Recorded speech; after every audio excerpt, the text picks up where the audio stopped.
I'm going to show you how to create a social listening campaign on SOCIALHOSE. There are two ways to do this. One is the manual way and the other is the campaign wizard way. We're going to do this the manual way. There are three things that you need to know, click here, when you're creating a social listening campaign manually. And first, you need to know what you're going to call this campaign, but also what platforms you want to monitor on, and then what keywords you want to apply to the data that results from the monitoring. So let's say we want to monitor a campaign for Kroger, and the keywords that we want to apply are maybe Kroger, groceries, expensive, expired, let's say.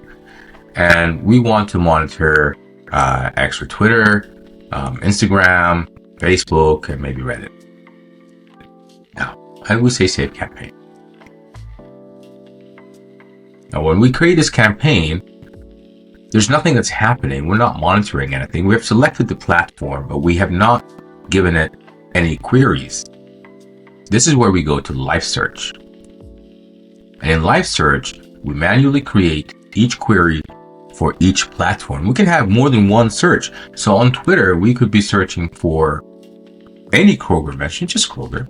And I don't advise you to create searches that simple and wide and broad, but let's say for the sake of this example, and we select the standard monitoring, which will allow you to track this once every day. So this query, this search query is going to run on Twitter once a day for Kroger.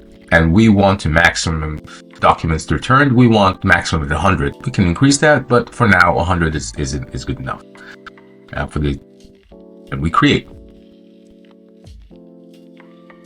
Now what this does is it creates this query on X that will run and will result in documents that come here and will be counted here. And every time it runs, this counter is going to be incremented. And the results of these queries will be shown here under dimensions. And we can see this. Maybe we can open up another account here and we can see the results here. We go to mentions and you can see people talking about it.